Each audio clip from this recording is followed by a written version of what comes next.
Today, we're going to be learning about making predictions. We'll talk about what a prediction is, when can we make predictions, and where we can get clues to help us make predictions. You may want to pause the video when I say make a prediction to allow yourself some time to think about what might happen next.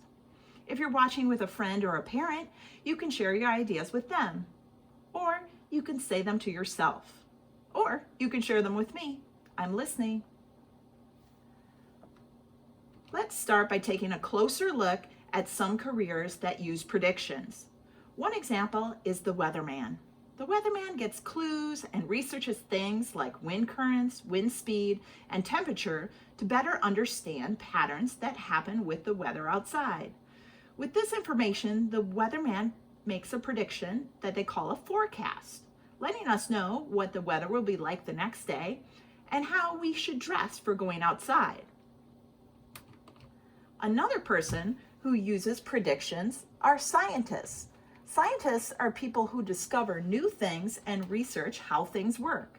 In science class, many of you have acted like scientists when talking about forces like pushes and pulls, or when using magnets, you may have made a prediction if you thought an object would be magnetic or non-magnetic. You use clues and information from what you learned to make predictions. When we make a guess about what will happen next based on clues, this is called a prediction. Sometimes the clues can come from what we know from our own lives. If you look at this picture, you see a woman putting grocery items in her cart. What do you think will happen after her cart is full? Make a prediction. You know from going to the grocery store that people fill their carts with food and other items, and then they go to the checkout counter where they pay for their groceries and take them home in bags. Unpack the items when they get home and put them away for later. You know this based on things that have happened in your life. You can't really be wrong when you make a prediction, but your prediction needs to make sense. For example, look at this picture. You can see that there are balloons, a cake, and kids in funny hats. What do you predict will happen next based on the clues you see in the picture? You don't think the cake will start flying around the room and the kids will get ready for bed, do you?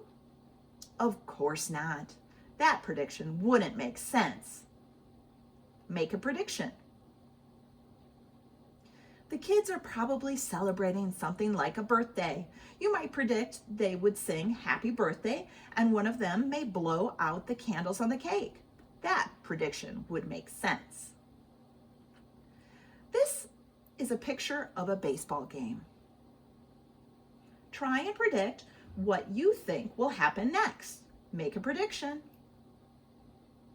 You may predict that the next thing that will happen will be the pitcher will throw the ball and the batter will hit it. You will use your clues to make these kinds of predictions.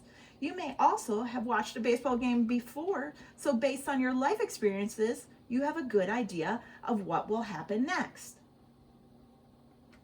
We can also use clues from what we know about how a character is behaving in our stories, like the Big Bad Wolf.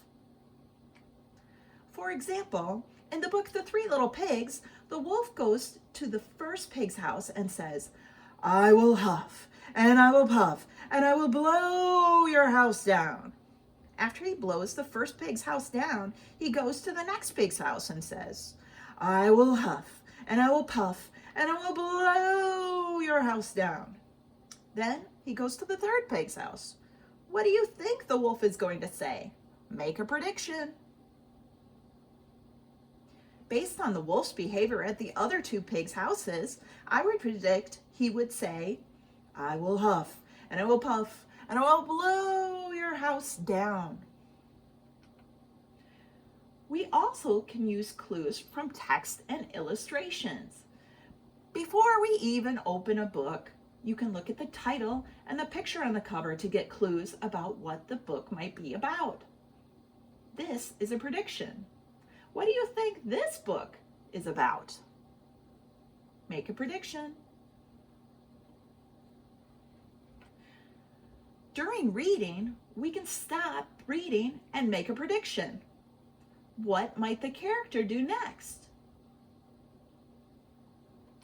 And after reading a book, we can make a prediction about what might happen to the character if the story were to continue. Let's use what we've learned about making predictions. In the story, it said that the characters picked up their backpacks and started to get ready. Make a prediction. Where do you think the kids are going? Based on the clues that were given, you may have predicted that the kids were on their way to school. But as we kept reading, we found out later that they had backpacks, walking sticks, binoculars, and hats. Where would you predict that the kids were going now? You may have wanted to change your prediction based on the additional clues that I gave you. And that would be okay.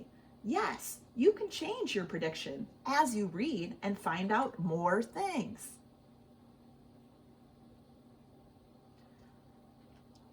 Let's review what we've learned today about making predictions.